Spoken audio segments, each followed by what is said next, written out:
All right, folks, we are back with a four-person race for Super Castlevania 4. We have Eagle Eye Jones here on commentary, and he will explain more of what's going on. Take it away. Yeah, good afternoon, good day to everybody watching. I hope you're having a great Sunday. And we're already on $4,238. That is just insane. So keep the donations coming, people. We're very hyped about this. And what you're looking at right now is a four-way race in Castlevania 4. So that is pretty much a good number to go on. The fourth entry in the series. It's a four-way race. And you're looking at four players who are very seasoned in this game. And three of them, namely KenshinTrek, Tinnue, and Nice Guy, are actually still in the CV4 tournament that is still running right now. So this is going to be a very, very cool experience to see those four race against each other. And I'm going to give one final ready check for our players, and then we're going to head off the race. So give us just a moment to kick it off. I'm going to count the racers down to start us into this Game Over Kansas CV4 race.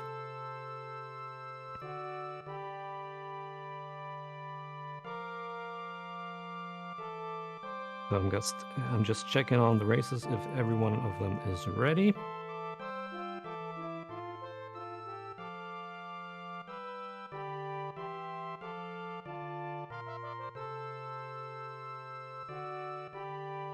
And the race is going to kick off in about 10 seconds.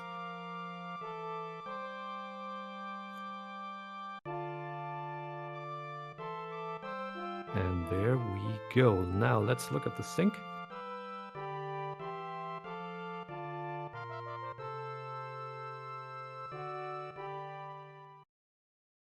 And we're off. Sync looks pretty good right out of the gate. I mean, a few seconds of desync is just normal if you capture the footage of four players, so that is really nothing to worry about too much. And off they go. It's a four-way race on the CV4, and this is going to be very promising. This is going to be very exciting to see those four very seasoned racers race against each other in this game, which is admittedly a not so difficult casual game to play, but a very, very difficult game to speedrun. We actually have a donation. We have a $20 US donation from Manix86. It says, "Good luck to all my CV4 friends. I've gotten to know all of you so much more lately. This is going to be a great race. Make sure that you cross all your paths." And that's going towards the Kyoko incentive. Thank you so much, Manix. Thank you so much for the donation. And yeah, there's going to be much more to come, I feel. And this is stage 1 now, stage 1-2 to be precise. And the objective in this part of the stage is to get the cross. Now you can see all four racers are already in the possession of the cross. Three of them already have a 2-shot multiplier, and you can multiply your sub-weapon up to 3 shots, so that you can actually throw 3 of those crosses across the screen at the same time. Now we can see that Nice Guy already has a triple cross. The rule of this is you need to have at least 8 hearts and hit 10 things with your sub-weapon for the multipliers to appear in the next small heart candle. So now Tin already on multiplier 3 also, and also Retrophile, and of course also Kenshin. So on paper, the racer KenshinTrek, which you can see on the lower left side, should be in favor of winning this race because his time on the SRL board is the fastest of all of those four players. But really, they are so close together on the leaderboard that it virtually makes no difference, especially in a race environment. So it's gonna be very exciting to see who actually comes out first in this race. So now we have already Nice Guy and KenshinTrek going up against the first level boss, as well as Tin and Retrophile now. So we're pretty much synced up right here. Boss is dead on all 4 screens. Now going into stage 2. And stage 2 is the forest.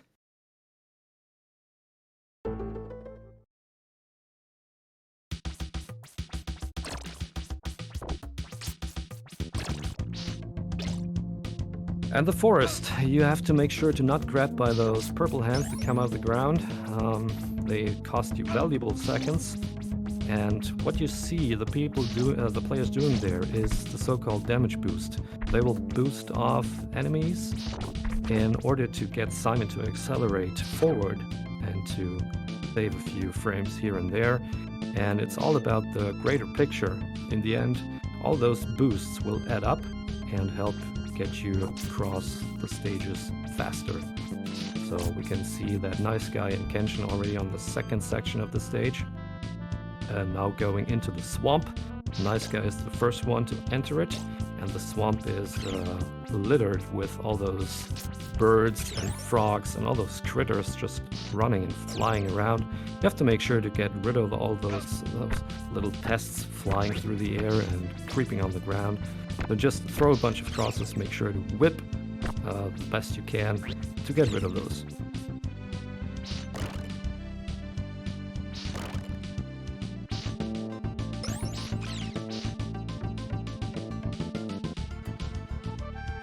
Alright, Nice Guy and KenshinTrek now entering the bridge area as well as Tinnue. You have to make sure to not grab the dagger that is dropping on the second candle there. You want to keep your cross, your triple cross, to the very end of the game, because crosses kill bosses, like we say in CD4. They are a very easy way to get rid of all the stage bosses in this game. So as demonstrated here by Nice Guy, Tinnue, and KenshinTrek, and as well on the lower left, the lower right side, Retrophile, just crossing down Medusa. She's pretty much of a mid-boss, nothing really spectacular, just cross her down and you're good to go. So the river section now is really about having those boosts ready. Boosting off the skeletons, boosting off the bone pillars, grabbing the meat on the way, and make sure that you're not getting pushed back by the river current. So it is imperative that you use all the boosts to your full capability before the river changes currents and actually pushes Simon back into the stage. So everything is very well timed in this section of stage 2, and has to be very well timed in order to take the last 2 boosts out of those flying turtles and into the next screen, which Nice Guy and KenshinTrek already did so. Tinnue not far behind, and Retrophile not very far behind either, and all of them are now entering the caves, where the very first objective is to jump across these mudmen without taking any damage, or 3 damage pips at the very most. If you cross them down from the bigger form to their smaller forms, they only deal 3 pips of damage, so you have to make sure to jump over those and take as less damage or no damage if possible at all, because the next section of this stage requires you to get a good grip on your health management for various tricks that are about to be performed.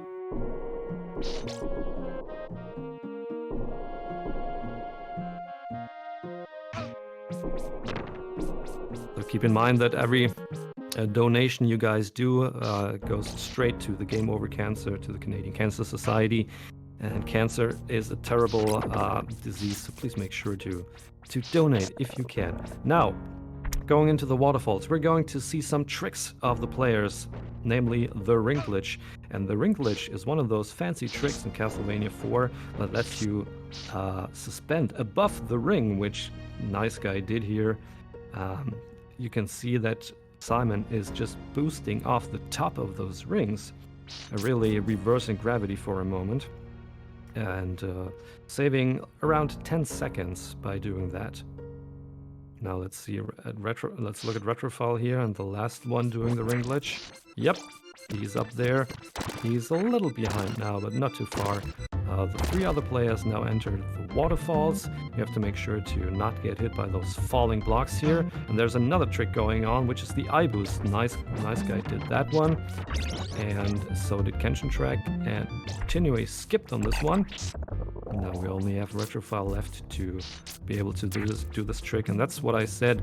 The health management is important on the stage before, because Simon needs in total 7 hit points to be able to pull off both those boosts, the fuzz boost on stage 3-2 and the eyeball boost on this part of the stage.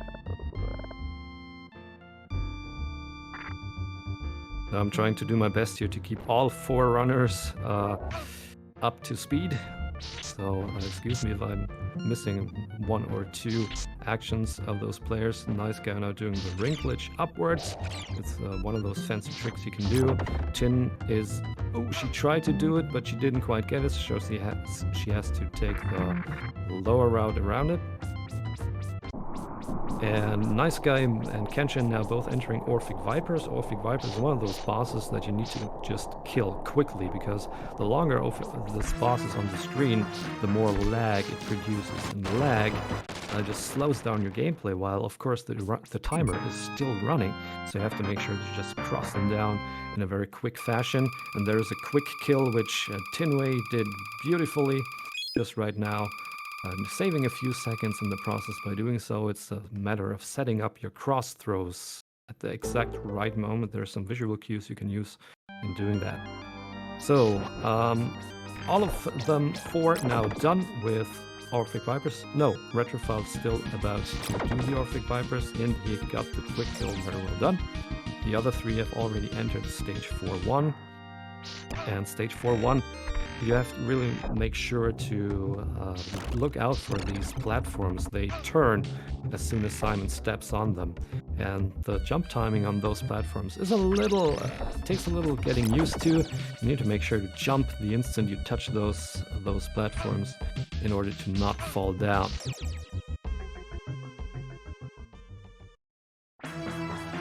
Alright, so now Nice Guy already going at Puexel, the mid-boss of this section. And Puexel, fun fact, his name, if you spell it backward, spells licks you up. So the Konami localization team had fun with a couple of names in this game. Also, the next boss coming up in stage 5, but more to him if we get to. Okay, so now KenshinTrek doing a fancy ring swag over there. He just suspends Simon above the ring, and that is basically, and also Nice Guy, that's basically the mechanic I was talking about earlier. If you snap onto these rings from above, Simon will suspend up in the air, and that's what pretty much Nice Guy and Kenshin are doing here.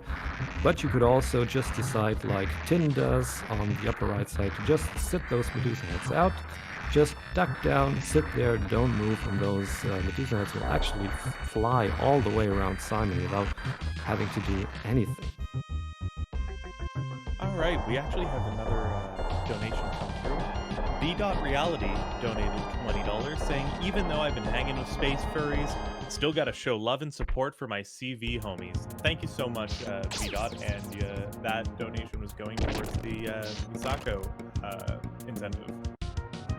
Yeah, thank you very much, V-Dot, for the generous donation. And we're now looking at the rotating tunnel, and this is one of those infamous sections of the game that produces a lot of lag too. So each of those skeletons popping out of those pink windows, if you kill them, you're actually doing a sprite overload. And as soon as the sprite overload happens, together with this rotating environment, the SNES needs to slow down. The processor capability is reached and needs to slow down. And here comes an interesting portion in this game, which includes the so-called zip. Now, we haven't seen the setup for the zip either by Nice Guy or by KenshinTrek. Tin, I don't think she will go for it. Maybe we will see it from Retrophile. No, Tin opts for not going for the zip. Let's see if Retrophile does the setup. He's perfectly capable of doing the zip. He's been practicing it a lot. Oh, and he bonked his head. So if you bonk your head on this block going upwards, you can't do the zip anymore. The setup is ruined, and he won't be able to do it. Okay, now Nice Guy going into Coronaut. Careful flashes here, so if you're photosensitive, this is a flashy boss. It's a matter of throwing your crosses, doing a pretty good setup here. Nice Guy. It's about throwing those crosses and whipping at the same time at Coronaut. And Coronaut, fun fact, is also one of those backwards spelled names. Coronaut spelled backwards is ton of rock. So yeah, they had fun with their boss names in this game. So no problems with Coronaut for Nice Guy and for KenshinTrek. Tin just cleaning up on the boss 2. Retrophile coming in on 4th on this boss. Let's see if he can go for an early orb grab, which is all those after each end boss. Simon has to grab an orb similar to the Castlevania games before that, and you could actually grab this orb while it's still suspended in mid-air. So we'll see if Retrophile can go for this. He has to jump off. No, he can. You have to basically, the timing on those platforms going up and down has to be right, and you have to jump at the correct moment to be able to grab this orb. So this is a very rare occurrence. Okay, all of them now into stage 5-1. Stage 5-1 is known across runners as the Amazon stage because you get deliveries by those harpies delivering their babies. And they can really gang up on you if you're not careful, so you just have to make sure to move through this stage as quickly as possible and not getting harassed by those harpies and their dropped of babies. Okay, nice guy, KenshinTrek, Tin all through this part of the stage. Retrophile still going through the Amazon Prime stage, and nice guy now entering stage 6. So stage 5 is a very short stage. It's just the courtyard of the castle. And now, nice guy into level 6, as well as KenshinTrek following not far behind, and Tin not following far behind either. The three of them now into stage 6-1, and this is where the difficulty of this game starts to ramp up. 6 is a pretty long stage, and it's a very dangerous stage. Coming up to the most dangerous section of this stage now, nice guy, are the chandeliers. And those chandeliers, they can really throw you off, literally, if you're not careful. You can fall off these small platforms on top of those candles, and Simon has to tiptoe around them to not fall down. And there's actually a neat trick here called the one cycle. And the one cycle is basically a trick that lets Simon move from right to left, in one quick motion without any of those chandeliers swinging back. And it's considered one of the most difficult tricks in the game, and it's a real time saver, saves around like 10 seconds. But not done here, as soon as I could tell by nice guy. Let's take a look at KenshinTrek. He's usually going for 2 or 3 cycles too. All right, I'm going to pop in for just a quick second here. We have 2 more donations. First being Laxus with $10, saying donation total is also already very odd, so my job here is done. Thank you so much, Laxus. And we have a massive $250 donation from Cheese Reaver. It says, not sure if you can read this out due to the non-family friendly nature, but seriously, and in a sentiment shared by all of us, F cancer. So thank you so much, guys, for the donations. That's absolutely amazing. Yeah, thank you so much for the donation. And yeah, screw cancers. Cancer is just one of those diseases you don't want anybody to have. It's just, you don't want anybody to have this disease. So if any of us can do anything about it, just do your part. I already did mine, so I encourage you to do your part in battling this terrible disease. Okay, now that nice guy, he has absolved the skeleton hallway or skeleton hellway, which we runners like to call it. It's basically just a series of skeletons lining up to get killed. If you're not careful, if your cross timings are off, those skeletons can present a hard time to you. And here we have the coffin boost presented by that nice guy. He did it in a very spectacular fashion. There's just this circle of coffins that is in the way of Simon, and you can either decide to cross them all down or to do a quick boost off them just by killing 1 or 2 of those coffins, which the nice guy did. So now Tin is entering the coffin boost area as well. She opts to kill 2 of those coffins and got boosted nicely there. Not much time lost on her side. Now KenshinTrek is coming up to the very same area with those rotating coffins. An interesting fun fact: those coffins, they actually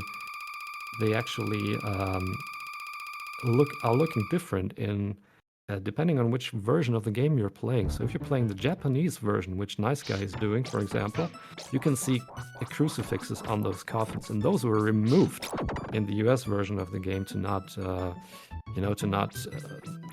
annoy any or to not disturb any religious symbols. So that is one of those fun facts about this game, and another is still to come. Okay, so now the boss of the stage are the spectral dancers, which Nice Guy disposed of very quickly. They're a blink and you'll miss it type of scenario, just a couple of crosses thrown and a couple of whips, and that is it.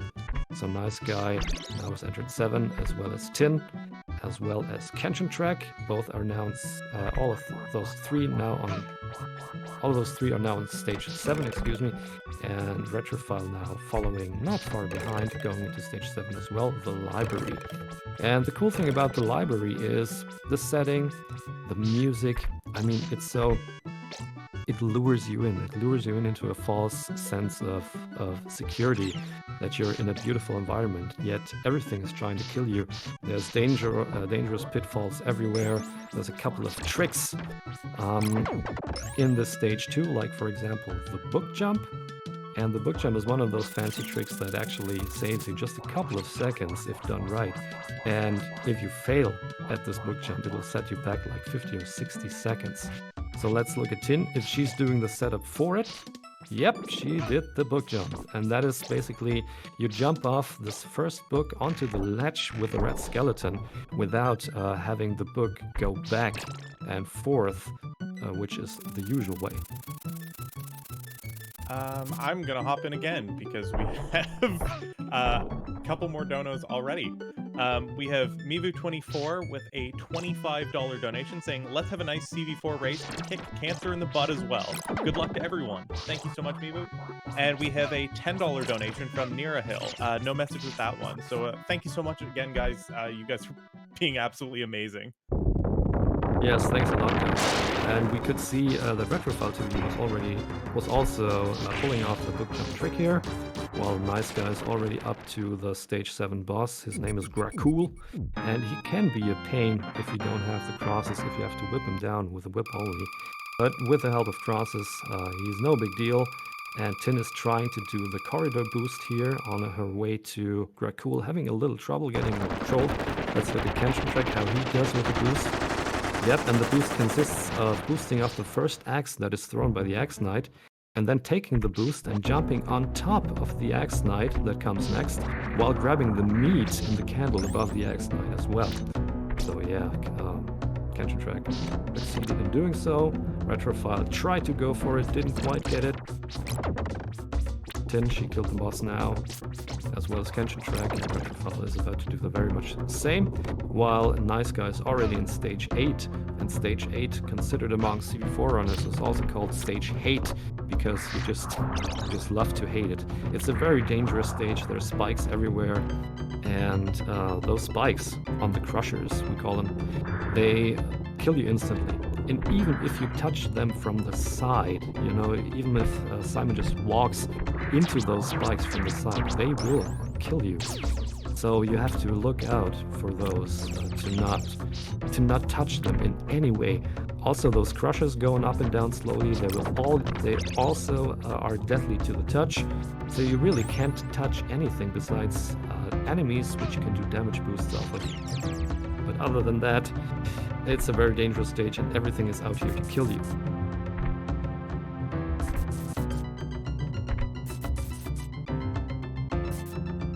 All 4 players are doing very well. Still we have no death in this game, and a deathless run in this game is considered to be something that only the best runners can do. It is a very daring task to pull off a deathless run, so I hope I'm not jinxing anything by this. Nice Guy now in the last stretches before the boss of stage 8, and this last section is called the Vegas Bridge. It is a series of disappearing blocks that disappear in a kind of random pattern, so you have to make sure to get across this bridge without Simon falling down. Nice Guy doing so very well. He's a very seasoned runner of this game, and he knows all the tricks in the book for this game, and he's very seasoned, very veteran. no problem with this bridge.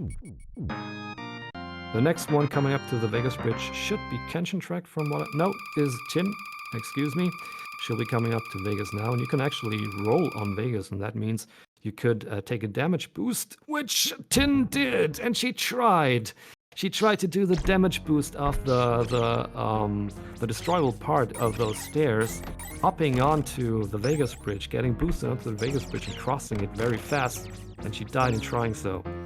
Ah, that is unfortunate, but that is what happens with Vegas. You can decide to roll on it, you can decide to not roll on it. She rolled on it, and she lost. And so did Retrophile decide to do so. He rolled on Vegas, and hey, he is known to nick Vegas in the butt. He is one of the few racers who actually successfully pulled off the Vegas bridge roll in the tournament. So he did it again, and you have to give it up for him to roll on Vegas in this high style. So yeah, man, that is really, really hype. Retrophile, man, he has this under control, this Vegas bridge.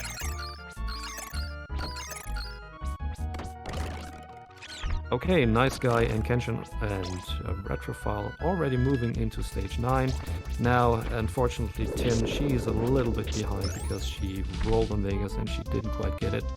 And this stage 9 is a very beautiful stage. It's golden, the music is cool, it's kind of like a jazz fusion type, and it is a beloved stage among CD4 runners.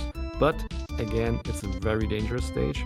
It has pitfalls, it has spikes, and it has some of the strategically best positioned Richards. That is what we call the skeletons here. And those Richards, they tend to throw you bones, they tend to snipe you into pits, and that is exactly what happens here over and over again. You're getting thrown off, they kick you into pits, they throw you bones, they just annihilate Simon left and right. And coming up to one of the most infamous skeletons on the stage now is Nice Guy. As soon as he is on the next screen, there's gonna be a Richard on the right side, and this one with the whip here, he killed so many runners during their runs and also in the tournament, so you have to make sure to watch out for him, not to throw your crosses too high so that he can whip you and knock you in the pit. Alright, now Nice Guy is already on the boss of the stage, a golden bat, which we call Zap Bat, and this bat takes 22 hits until it breaks up and divides into three small bats, and the objective is to get the breakup happen in a height which you can hit with those crosses. So you're just laying those crosses on top of those 3 little bats and do with them away as quickly as you can. Which Nice Guy did pretty good here. Also warning for the 3 remaining boss fights. This is also a very flashy boss, so make sure to take any necessary precautions. Now KenshinTrek up to Zepbat. Chipping away at him, you have to make sure to not get hit by those golden flakes that come flying off Zepbat, because those golden flakes, they hit you. KenshinTrek with a very good breakup height, and a nice Zepbat fight. Well done by KenshinTrek. Just gaining a few seconds on Nice Guy here. Nice Guy already entering stage A, the obligatory clock tower, which is pretty much... No, not pretty much. It's in every Castlevania game. So you can't have a Castlevania without your clock tower. And it's a rather short stage, but it's a very dangerous stage. And it's full of tricks you can pull off, like ring glitches. And it's very much about getting the composure right and all the boosts right, the iframes right, to be able to do those fast tricks. Retrophile on the lower right side with a nice Triforce. We call, if you throw the crosses in a way that they built a triangle, we call that a Triforce. So that is a very, a very cool thing to do just for swag.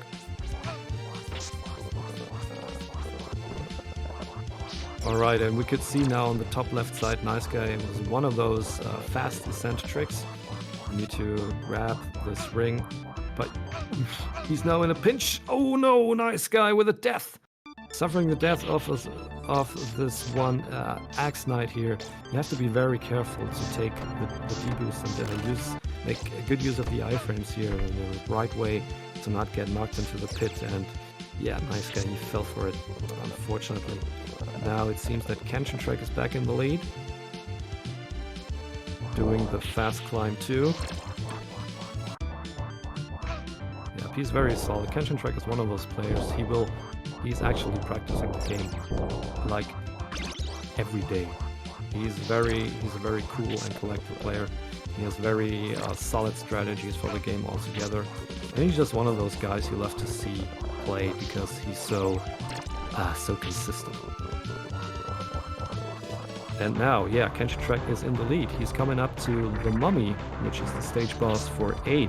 And the Mummy has 4 spawning patterns, and KenshinTrek now getting a favorable spawning patterns for the Mummy on the right.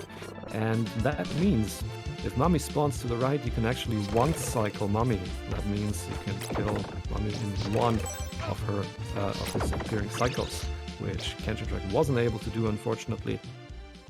But he had a very nice 2-cycle, now getting rid of those access crosses, just to make sure to save a few frames by doing so.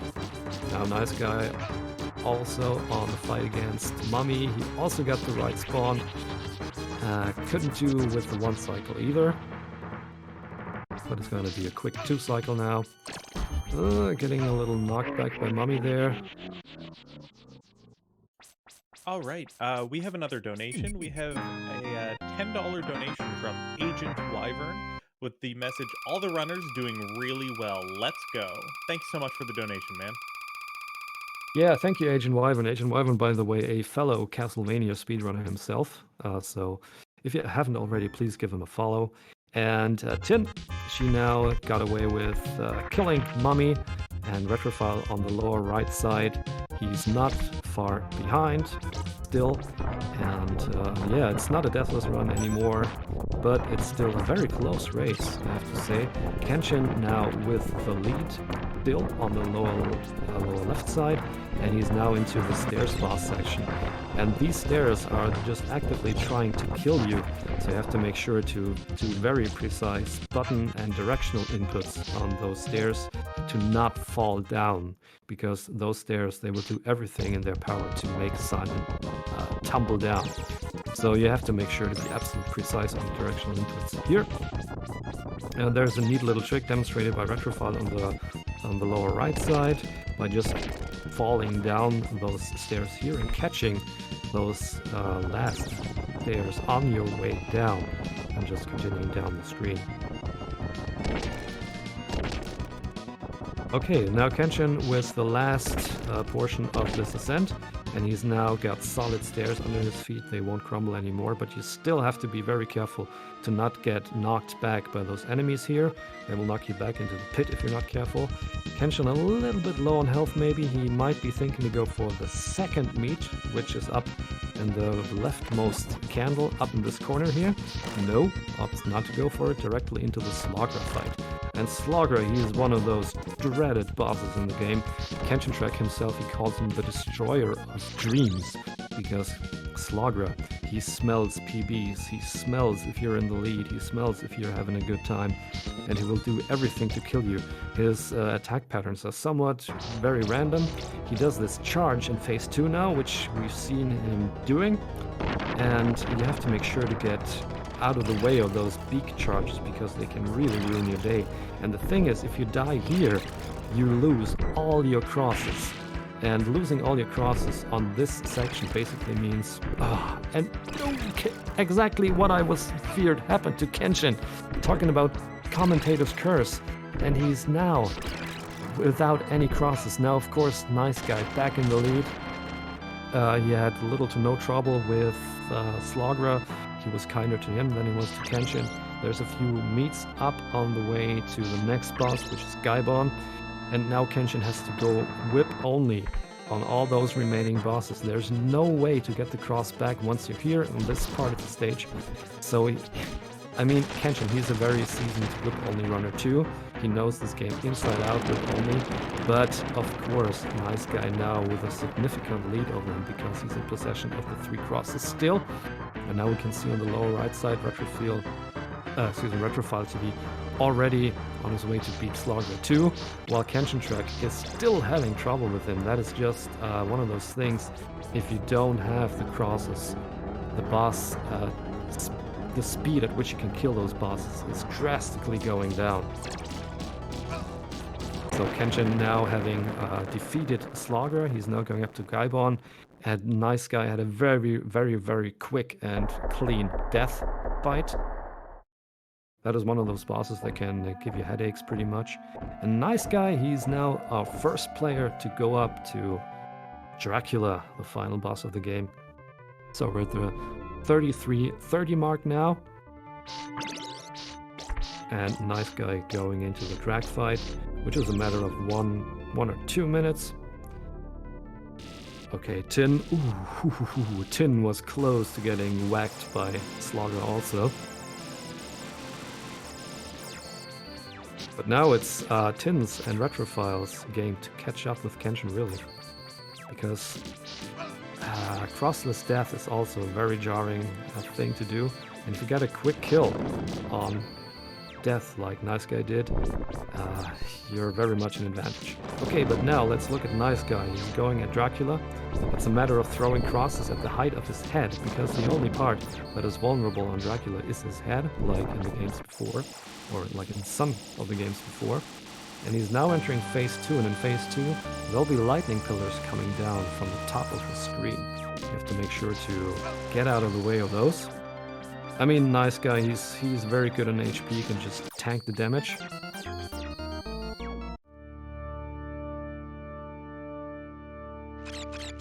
Yeah, now you can see Retrophile. There he goes, Nice Guy killing Drag. GG's Nice Guy, he's finishing the race first. Now having killed Drag. Retrophile now on 2nd place. That is interesting because Retrophile was on 4th most of the time. But due to the fact that he just kept his cool, kept his cross on the Slogger fight, accelerated him to 2nd place now. And now RetrophileTV going at Dracula, the Lord of the Manor. While we can see Tin on the upper right side going for the secret stash. If you go down to the invisible stash at the bottom of the castle here, KenshinTrek now collecting the triple cross again. This is the only way you can actually collect the triple cross on this stage right before Dracula. So now it looks like that Retrophile is gonna be on 2nd place, and that is. You'd be delighted to know that he's on 2nd place now, and I bet he wouldn't have thought that he would be.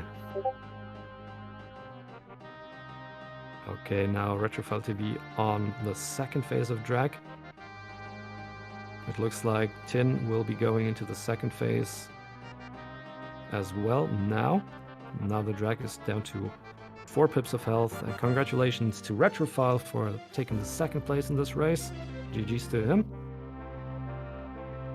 Now let's take a look. This might be a photo finish between Tin and Kenshin. Although now Kenshin now just entering phase 2, while Tin is finishing up. And there we go. Tin, she has killed Dracula. GG to Tin for taking 3rd place. And now KenshinTrek with the drag kill as well. Man, tough luck, KenshinTrek. He died on Slogger. He took the unfortunate death. And like I said, death on Slogger and taking the crosses from you is a very, very, very costly death. So unfortunately for Kenshin, last place. Well, it seems like a really good time for another donation. We have a $10 donation from Dat1niceguy that says, "Love the SCV4 community, F Cancer." So thank you so much for the donation, man. Yeah, D&D, a good friend of mine. Thanks for the donation. Thank you very much. And yes, F Cancer indeed. That is just something nobody needs.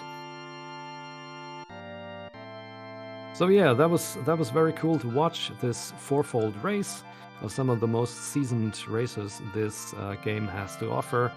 And again, congratulate Dat1niceguy on the first place. Congratulations to Retrophile on the second.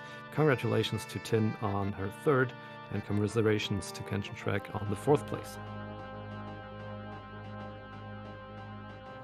Perfect. Thank you so much, Eagle Eye, for your commentary.